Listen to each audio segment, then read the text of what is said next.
Brett McKay here, and welcome to another edition of the Art of Manliness podcast. Trauma, violence, bullying, addiction. The range of things that these words encompass has expanded over time. And while my guest today would say that changes in how language is used are natural and inevitable, he also argues that the way we use words matters and has consequences, and that we need to better grapple with what those consequences are. His name is Dr. Nick Haslam, and he's a professor of psychology at the University of Melbourne, who studied a phenomenon he calls concept creep, which refers to the tendency of concepts having to do with harm, from trauma to depression, to broaden their meaning over time. Nick describes how concept creep happens in two ways, vertical and horizontal, and occurs both amongst clinicians and the general public. He explains what he thinks is behind concept creep and how the way we talk about harm-related concepts changes how people experience themselves in life, bringing new kinds of identities and new kinds of people into existence. Nick argues that while there are upsides to concept creep, it also carries potential dangers that can negatively impact our lives. After the show's over, check out our show notes at aom.is/concept creep.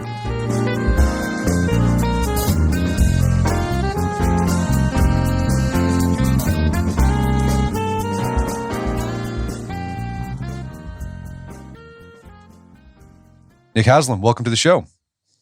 Hey, Brett. Glad to be here.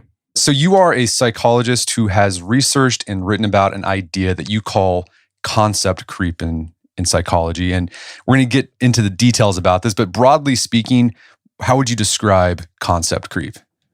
Well, concept creep is just the tendency for concepts to do with harm, that is, concepts to do with suffering or pain or damage or destruction, to broaden their meanings over time so that they start to refer to a wider range of things than they once did. Okay, so we'll talk about one, for example, an idea we hear a lot in the popular culture is this idea of trauma. A decade, 2 decades ago, it had a very specific meaning. We'll talk about what that was, but over time, it is broadened to encompass larger psychological things that happen in life, right? It covers more than besides that specific meaning it originally was designed to describe. Yeah, and that's a great example. And in fact, trauma, as you'll know, goes right back centuries, and it used to refer to a physical wound. And then about 100 years ago, it started to refer to a psychological wound instead, and that's now the dominant meaning. But also within psychiatry, a traumatic event used to be something that was seriously life-threatening.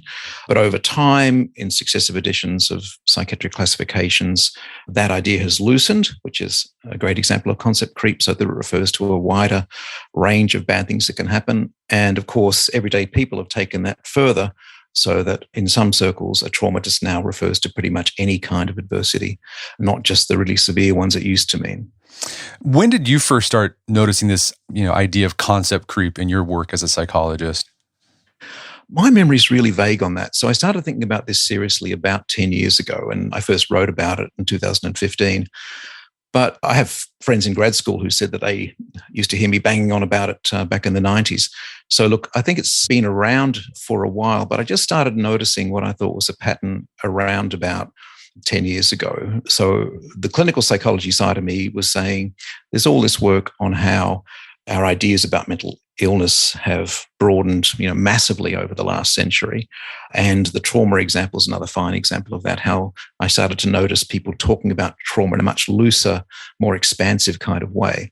And then the social psychology side of me also noted similar things going on in relation to, for instance, bullying or prejudice, how social psychologists started to talk about prejudice in ways that included things well beyond the kinds of blatant bigotry that they used to exemplify prejudice back in the old days. And so I thought, well, maybe there's a pattern going on here. Maybe this is a general tendency for harm concepts to expand and inflate over time. And you argue that concept creep in psychology can happen in two ways. There's vertical expansion and horizontal expansion. Walk us through what does vertical expansion look like? Vertical expansion is just the tendency for a term to come to refer to milder and milder examples. So that trauma case you just mentioned is really a terrific example of this, where initially trauma referred to things that were really severe, life-threatening, damaging to life and limb, and over time come to refer to things much milder, less severe, less damaging, while still referring to the more severe things as well. So it's a sort of trauma. It's a vertical creep in the sense that there's a kind of downward movement in the range of things that the concept refers to. Whereas horizontal creep is more when a word starts referring to qualitatively different things in addition. So to give you an example of this, bullying's a good case study, I think, here as well. And the idea of bullying has really broadened over time. So if you'll allow me to go off on a little bit of a excursion here, bullying was introduced to psychology by this Norwegian psychologist back in the 1970s. And he was really specific that it was a kind of peer aggression that occurred among school children that had to be intentional, it had to be repeated, it had to be carried out in the context of a power differential where a bigger or more powerful or older bully terrorized a smaller, weaker, younger victim. And over time, of course, this idea of bullying has been expanded to refer to sort of milder kind of examples, and all of those criteria have been relaxed in the bullying literature. But an example of horizontal concept creep here, I think, is how we're increasingly using the word bullying to refer not just to things that happen in playgrounds, but also things that happen in boardrooms. So this expansion of the idea of bullying from something that occurs with children to something that occurs among adults is what I'd call a horizontal creep. It's an expansion, not of severity. No one's saying that adult bullying is milder than childhood bullying, but it's to a different range of experiences, a different range of contexts. So I would call that an example of horizontal creep. Or if you want to go back to the trauma case, the fact that trauma used to refer to physical wounds and then it expands to refer to psychological wounds is another example of this sort of horizontal creep where the concept broadens out to refer to qualitatively different sorts of phenomena. I want to dig more into some of these examples so we can flesh out, so people can see how different psychological concepts have experienced vertical and horizontal expansion. So let's dig into this trauma idea more, because you just see it anytime you open up a magazine or a website article. It's just like trauma. Everything's trauma. You mentioned that originally started out trauma was a physical harm, right? If you lost a limb or you had a big wound in war, that was trauma. And then it shifted that you could also experience psychological trauma, and that is often the result of something very severe. Like, what was like the example? Like, what was psychological trauma originally described as? Well, I think there wasn't a single kind. And again, also there's this ambiguity here because often people use trauma to refer to the event, the traumatic event, but sometimes they also use it to refer to the psychological response. So there's a kind of ambiguity in here. But when trauma made the jump from the physical to the mental, it was in the time of Janet and Freud and the like. And so often it was sexual trauma. Often it was sexual abuse, rape, various kinds of sexual harm done to people, supposedly causing hysteria and other things like this. So trauma was events that weren't necessarily causing physical damage to the person, but were in some way sort of rupturing their mind or soul in some fashion. And then you'd also see it, you started seeing it a lot in the 70s and 80s, to describe like PTSD. That was it was caused by a traumatic event. You experienced what I guess they would call moral trauma, and it really harmed you psychologically.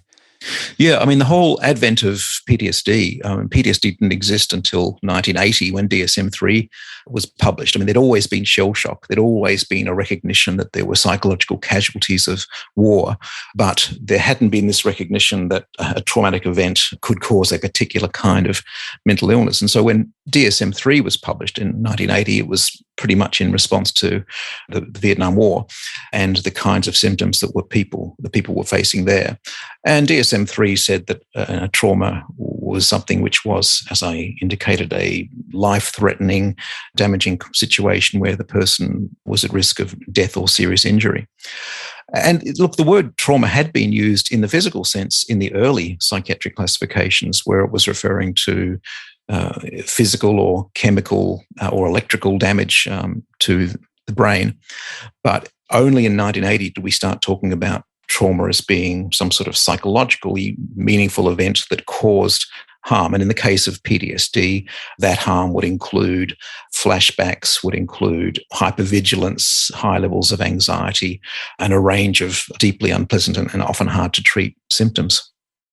And so you're seeing, again, this vertical creep, right? It moves from the physical, then it moves to psychological. But even at the psychological, when it made that jump, the psychiatrists and psychologists are very adamant, like trauma is only something like, it has to be like really severe. It's like you were raped, or you saw someone die, or you did something in war that went against your, like, it was like the stakes were really high for there to be considered a traumatic event.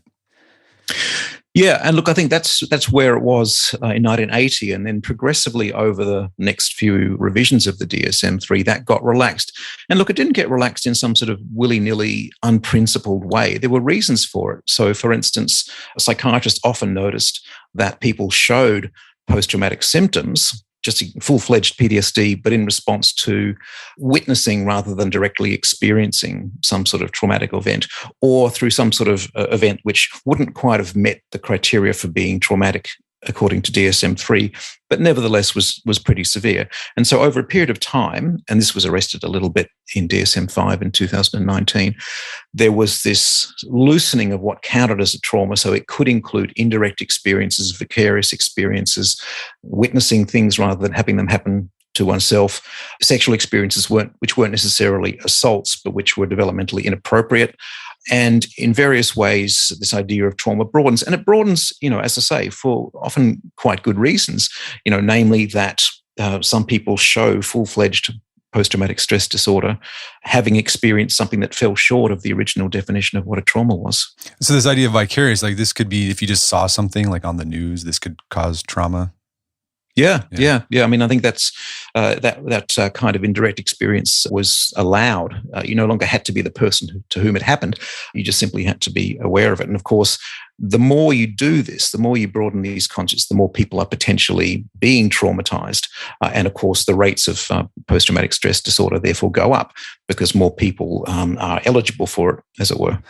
There's also another thing. There's the expansion by clinicians that's going on, but there's also kind of an expansion going on with popular culture, with just people themselves, where they take that idea, they're not like psychologists, but they've heard about it, and then they continue the expansion even more. And as you said earlier, trauma could be just something like just normal frustration for regular people.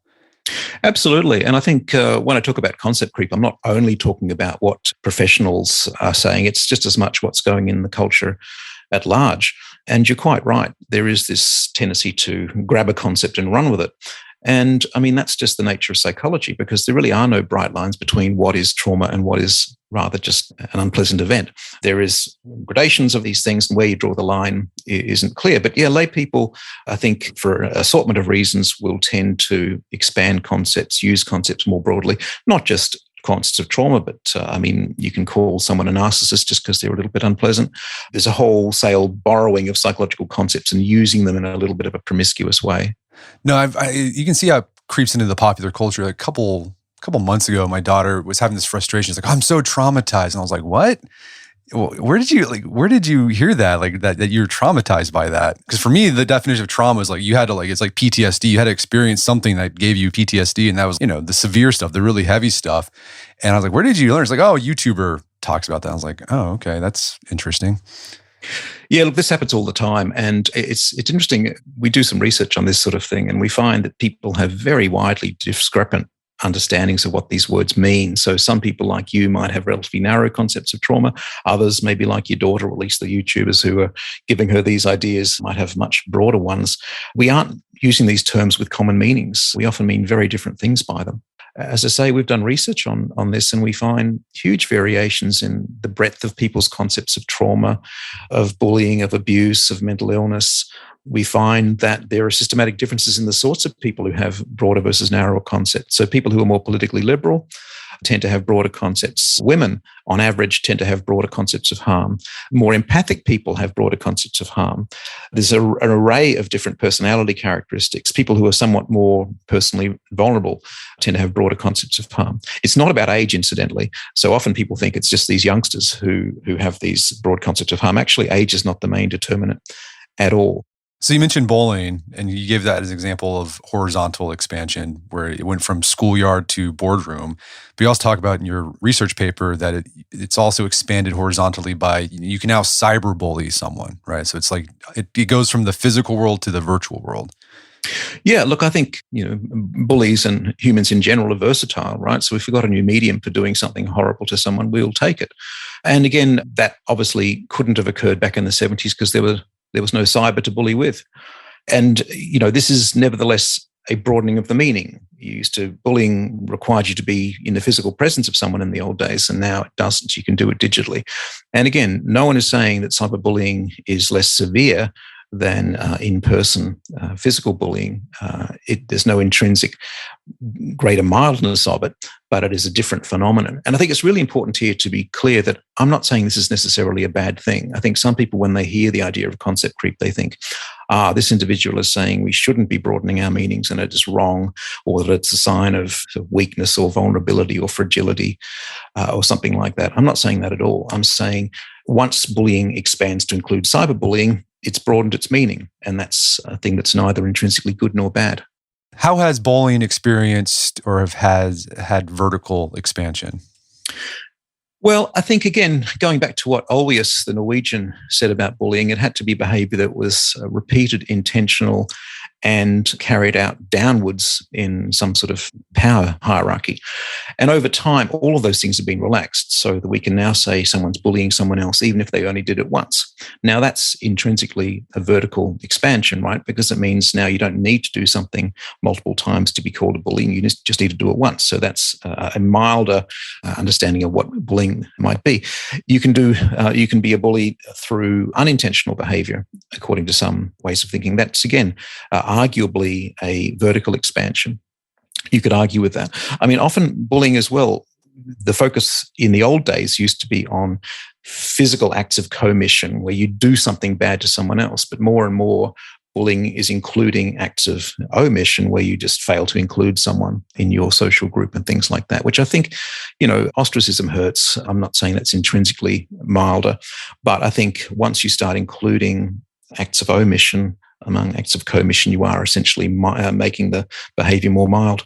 And the other example, I think also in terms of the hierarchy idea, once upon a time, bullying was always downwards in a hierarchy. But then when I do my human resources module at my university, I'm told that you can be bullied by someone below you in the hierarchy or by a peer at the same level. And I think once you start talking about bullying as something that two co-workers do to one another when they're at the same rank, or when an underling bullies someone who's higher up the chain, that's probably in most cases a vertical expansion. That's a sort of milder kind of behavior than when someone in power is bullying someone with less power. Is also just like teasing, that would be sort of good-natured teasing can be labeled bullying now? Is that like a vertical expansion? Yeah, it would be. And again, no one's saying that teasing is fun necessarily, but that's the other thing I think you see in many examples of concept creep, that it's more and more seen as being a matter of the victim or target's perceptions, not necessarily the intentions of the person who's doing the bullying. So if you experience my teasing of you as being bullying, then it probably is bullying.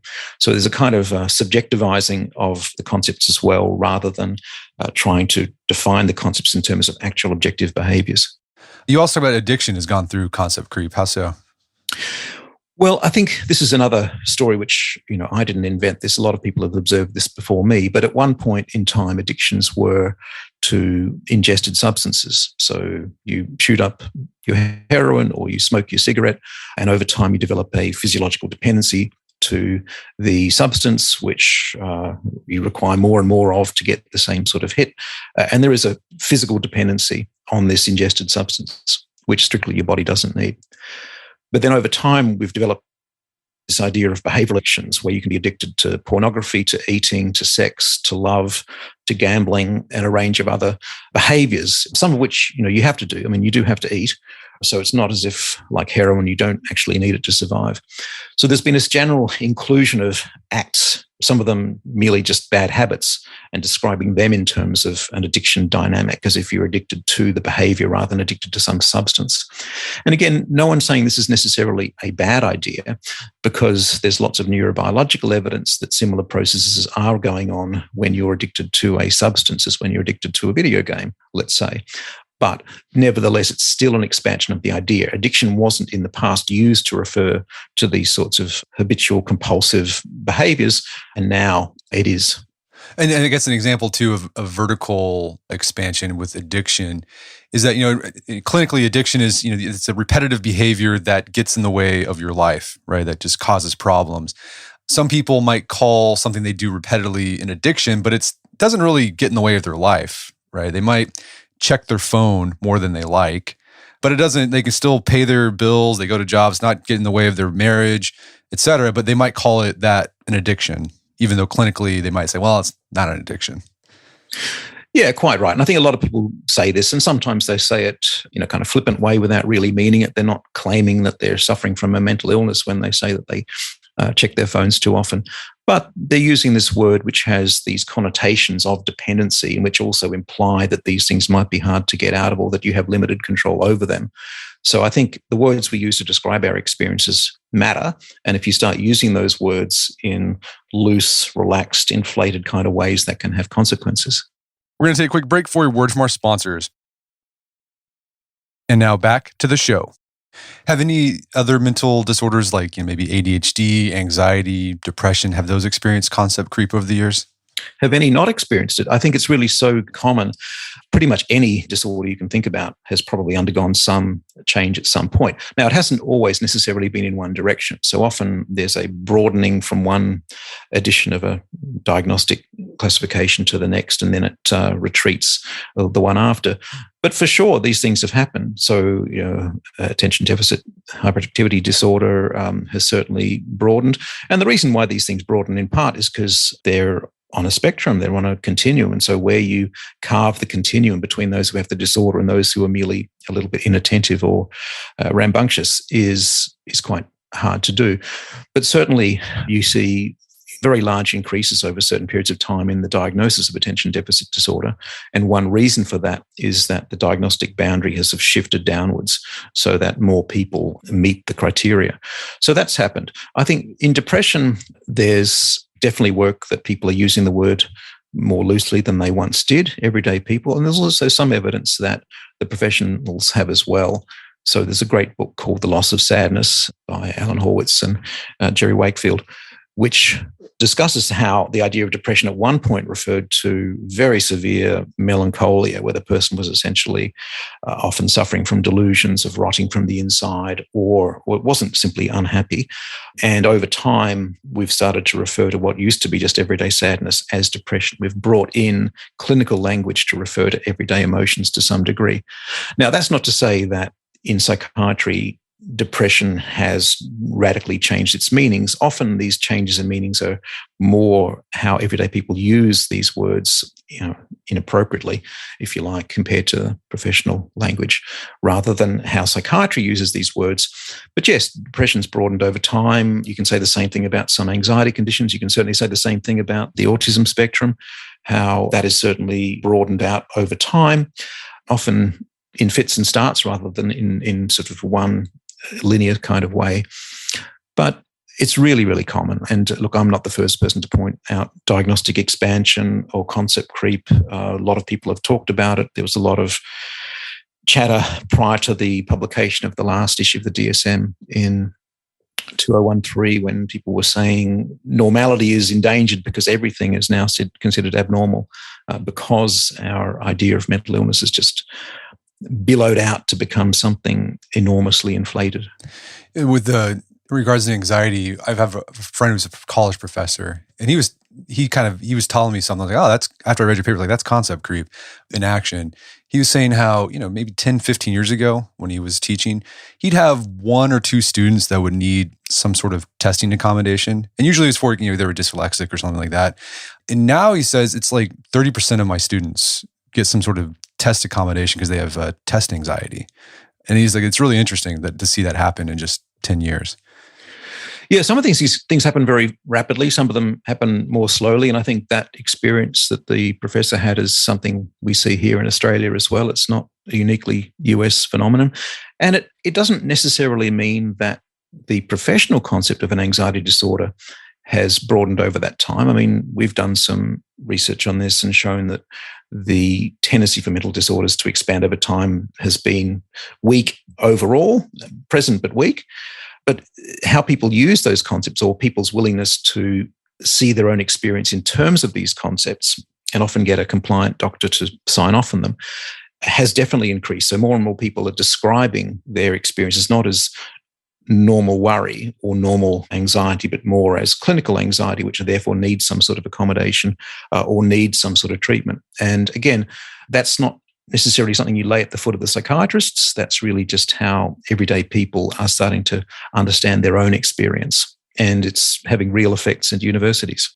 What's your theory about what's behind concept creep? I mean, do you have an idea? I mean, I guess it's completely theoretical, but like, what would encourage concept creep, you think?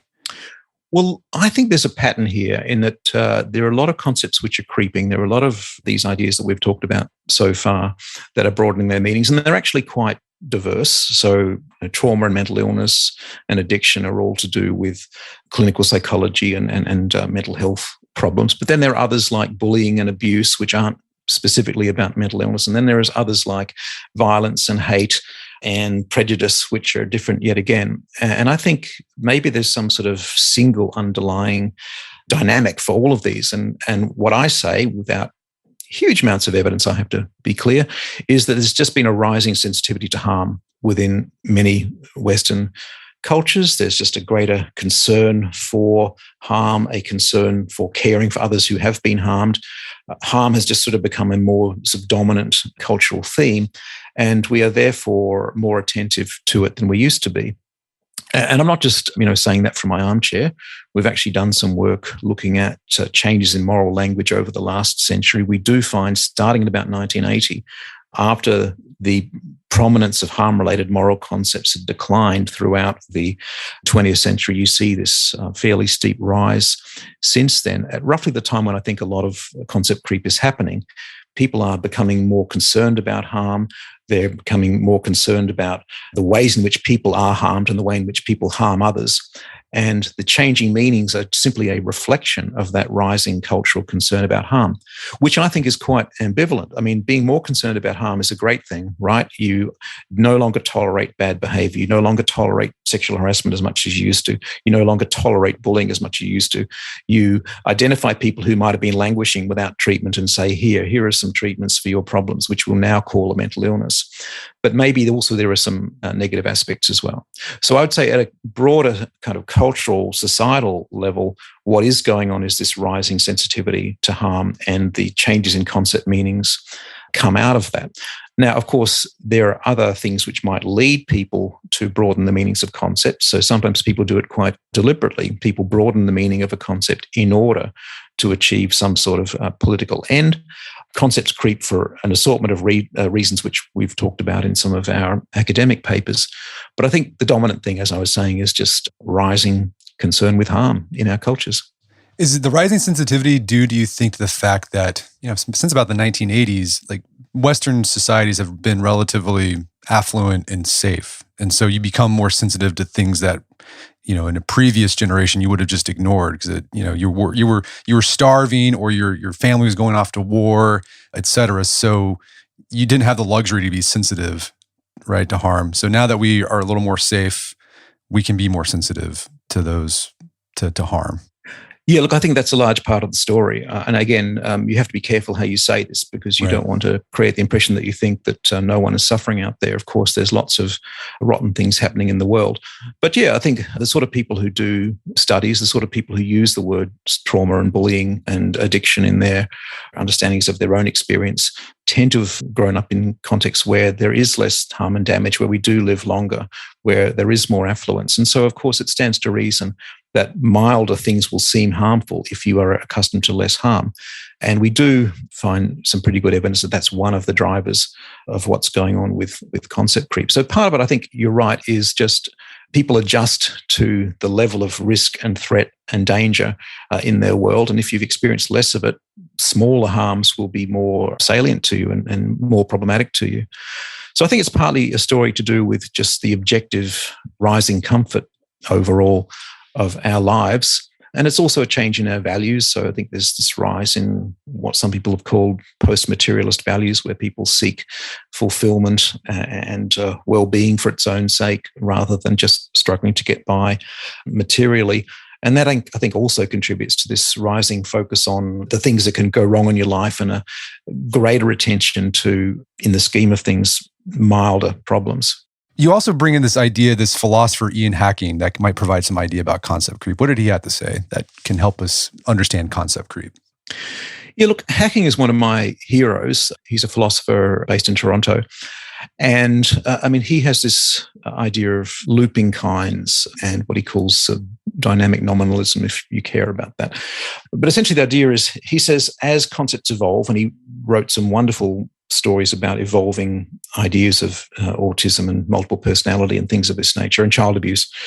Concepts change through time. We all know that. You don't need to be a historian to know that. But what Hacking adds to that that's interesting is that these changing concepts actually change your identities. They bring new kinds of person into existence. Once you start using some sort of concept like autism or like bullying, once you start using these words in different ways, you actually change how people experience themselves and how they identify themselves as being bullied or as being victims or as being traumatized. And those changing concepts through history bring about new senses of personal identity and social identity, which really matter. So it's not as if just the concept changes in some sort of abstract way. It actually changes people, makes new kinds of people exist. You get a greater range of new traumatized people who see themselves as traumatized as a class, and historical changes in concepts sort of find their way inside us to create new identities. So look, that was probably a little bit waffly. In fact, I'm sure it was waffly.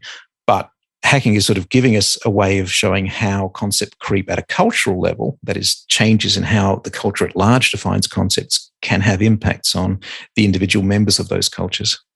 No, that makes sense. So if you were just like a worrier, now you can say, oh, I have anxiety. And that changes the way you think about yourself and how you interact with the world. Yeah, and how others react to you, and how you seek certain kind of treatments, and how you receive certain kind of treatments, and has all sorts of flow-on consequences. And the very same experience at some level suddenly becomes different, because the label isn't just a label. The label creates your sense of self, allows others to see you in a certain way as someone who's experiencing a disorder rather than someone who's just experiencing everyday worries. So we mentioned how there's been concept creep going on from the clinician standpoint with the DMS-5. Like, they've been changing it over the years, and they've, for good reasons. Like, as you said, maybe it makes sense to expand trauma in certain ways. But as we also talked about, there's also an expansion going on with lay individuals, and I've noticed, I would say in the past year or two, this increase of, like, I guess we call them like mental health influencers on social media. I don't know if you follow that much. Do you think social media is accelerating the idea of concept creep in different ways? I don't follow it too much, but I'm sure you're right. I think it turbocharges everything, right? So the rate of change is just so much more rapid now, in part because there's just this instantaneous circulation of new ideas, and words get used in new ways all the time. And of course, at some level, this is all good, democratization of ideas, and people can, of course, borrow and use these words any way they like. But I do think it does become a bit, to use a word I used earlier, promiscuous. I think you're using words too freely. The clinical words especially, get detached from their actual, professional meanings. And I think at some level you could say, well, who cares? Who cares if someone's talking about being traumatized when it was just some minor romantic breakup? Who cares what language they use? And I think it does kind of matter, because if you're framing your experience in clinical language, in terms of diagnostic language, that has implications for how damaging you think the experience will be, what sort of interventions you might need for it. And it changes the whole complexion of what the problem is in your world. So the short answer to your question is, yeah, I'm sure influencers and many others who are using psychiatric sorts of terms in new and broader, inflated ways, I'm sure that's occurring a lot. And I do worry a little bit about the consequences of that. So, there's consequences of concept creep. We'll talk about the negatives, but first, let's talk about the positive. Like, what do you think are the benefits of concept creep? What have been the benefits of concept creep, you think? Well, I think, in the abstract, you could just say, if you are identifying new harms, which you previously didn't identify as being problems, then you allow them to be dealt with and taken seriously and respected. So if, for instance, in terms of bullying, if in previous times we just thought that nasty behavior by superiors to their underlings in workplaces was just ordinary office politics and you should just harden up and deal with it, I think if you start to use the label of bullying to refer to this, maybe that allows you to control, reduce, deal with, and punish bullying in workplace context, which is a good thing. So that's just an example, I think, where broadening the concept allows you to problematize things that were previously tolerated. You could probably say the same thing about some kinds of abuse or harassment, violence, pretty much any concept. If you just lower the threshold for when you identify that concept, it allows you to care for people who have been harmed in ways that weren't previously considered to be important enough to deal with. So, I mean, that's all a bit abstract. I'm sorry, Brett, but I think it pains to say that there are both costs and benefits. And I think the benefits are problematizing and taking seriously forms of harm that were previously neglected. What about the negative consequences, both for the individual and as a society? Well, I think as a society, you just have to wonder whether it makes good sense if everyone thinks they've been traumatized, or if everyone thinks they've got a mental health condition, or occasionally, of course, lowering the threshold for when some bad thing has happened can be oversensitive. We can, in the case of bullying, for instance, criminalize behavior that really might be unintentional, unrepeated, and really not so bad at all in context, especially if we allow the person who's being victimized to define what counts as bullying to them. I think it can lead to sort of overly harsh punishments for people who've maybe done things that aren't as severe as the term might suggest. I think in terms of the clinical world, again, you have to be really careful how you say this, because you do want people to go and seek help when they've experienced some kind of mental illness, and not enough people, especially men, do seek help for mental health problems. But then if you define mental health problems so broadly that just about everyone has them, I think you run the risk of people feeling that they're unable to deal with their own problems themselves. They have to seek professional treatment when perhaps they could do pretty good self-help without professional intervention. You see people defining themselves as harmed or as victims when maybe that's not a very helpful identity from the standpoint of recovery and getting better. So I think generally speaking, again, being somewhat abstract here, broadened concepts of harm lead more people to identify themselves as victims and as harmed. And that, if it becomes part of your identity, I think is problematic, because it often stands in the way of you getting out of those problems.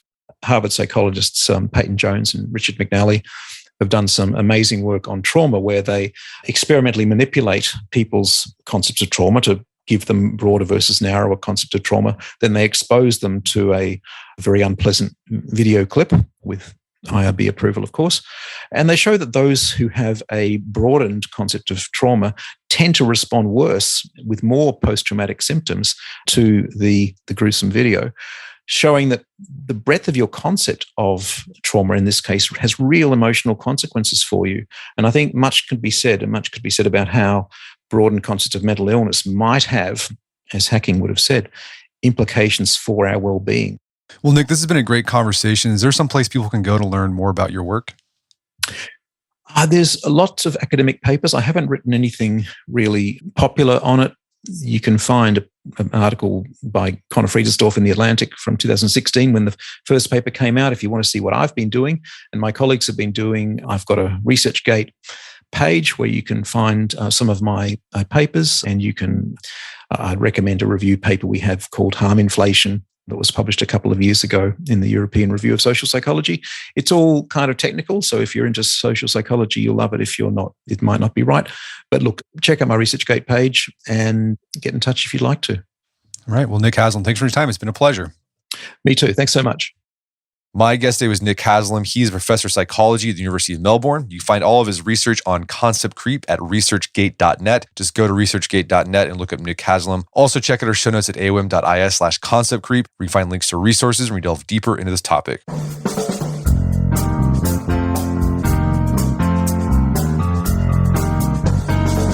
Well, that wraps up another edition of the AOM podcast. Make sure to check out our website at artofmanliness.com, where you can find our podcast archives, as well as thousands of articles written over the years about pretty much anything you think of. And if you'd like to enjoy ad-free episodes of the AOM podcast, you can do so on Stitcher Premium. Head over to stitcherpremium.com, sign up, use code Manliness to check out for a free month trial. Once you're signed up, download the Stitcher app on Android and iOS, and you can start enjoying ad-free episodes of the AOM podcast. And if you haven't done so already, I'd appreciate it if you take 1 minute to give us a review on Apple Podcasts or Spotify. It helps out a lot. If you've done that already, thank you. Please consider sharing the show with a friend or family member. whoever you think would get something out of it. As always, thank you for the continued support. Until next time, it's Brett McKay. Remind you not to listen to anyone podcast, but put what you've heard into action.